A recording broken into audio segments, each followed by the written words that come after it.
In last week's Parshat, Moshe told us about all the wonderful blessings we'll get if we observe God's commands. And, horrifyingly, God forbid, all the curses that will ensue if we don't. This week he says there might be somebody out there who has sinful thoughts. He says to himself, those curses aren't going to apply to me. I'm going to be fine even if I do what my heart desires. And Moshe says, it's not going to end well for that person. God is going to be upset. And the curses are going to apply. Now, it's a nice thing to think about. Rosh Hashanah, Yom Kippur, they're coming. Got to be scared. Do God's will, you get blessings. If you don't, there are curses.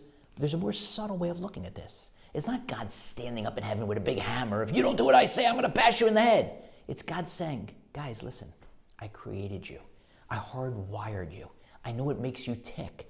I know what you really want in life is meaning and fulfillment. And the way to get that is not through following your heart's desires. It's through following the commandments. So if you follow them, you get blessing in your life, fulfillment. If you don't, you get curse, emptiness, despair, depression. Here's one example of how doing what your heart desires can lead to a dangerous mindset.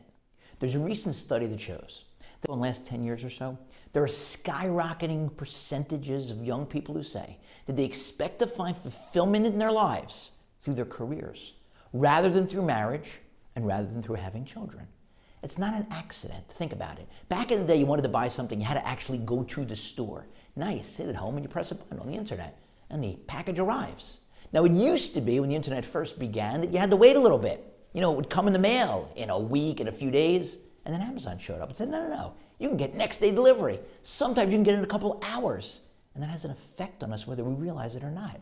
We want whatever we want right now. We can no longer delay gratification.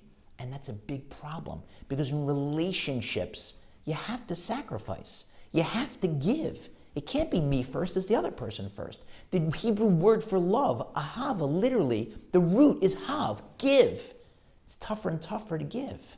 And so you have people choosing. People who can get married, choosing not to get married. People who are married who can have children, choosing not to have children, or delaying having children for years.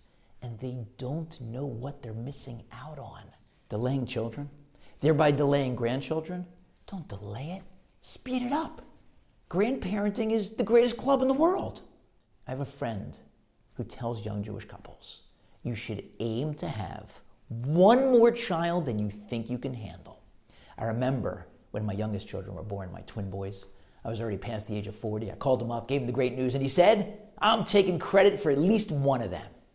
We have to be influencers, pointing out that what it's all about in life is giving, sacrificing, marriage, children, for those who can get married, for those who can have children.